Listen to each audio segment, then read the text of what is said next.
বর্তমানে আমি দাঁড়িয়ে আছি অম্বিকা কালনার জগন্নাথ তলায়। এইখানেই দুটো জোড়া শিব মন্দির তৈরি করেছিলেন দুই রানী। আজকে তোমাদেরকে পুরোটা ঘুরে দেখাবো আর সমস্ত ইতিহাস সম্পর্কে জানানোর চেষ্টা করব। তো চলো ঘুরে দেখানো যাক।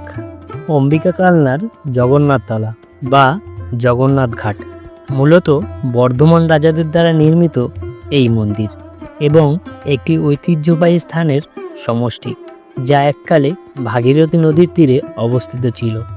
জানা যায় 1753 সালে বর্ধমানের মহারাজা তিলক চাঁদের আমলে তার দুই রানী ছন্দকুমারী দেবী এবং ইন্দ্রকুমারী দেবী এই স্থানে দুটি জোড়া মন্দির প্রতিষ্ঠা করেন।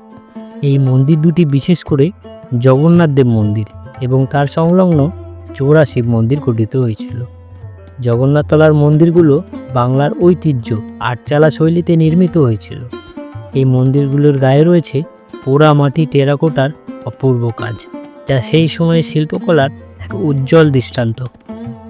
টেরাকোটার ফলকগুলিতে বিভিন্ন দেবদেবী, পৌরাণিক কাহিনী এবং সাধারণ মানুষের জীবনের নানা দৃশ্য খুব সুন্দরভাবে ফুটিয়ে তোলা হয়েছে। ঐতিহাসিক নথি থেকে জানা যায় যে একসময় এই মন্দির ভাগীরথী নদীর একদম পাশে অবস্থিত ছিল এবং সেই কারণে স্থানটি জগন্নাথ ঘাট নামে পরিচিত লাভ করে।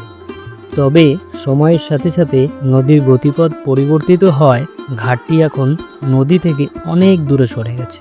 মূল জগন্নাথ দেবের মন্দিরটি কালের গর্ভে বিলীন হয়ে গেছে।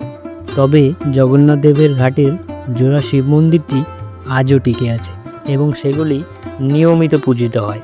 অম্বিকা কালনার এই জগন্নাথ দেবের মন্দির বা জোড়া শিব মন্দিরটি অম্বিকা কালনা স্টেশন থেকে টোটোতে মাত্র 10 মিনিট।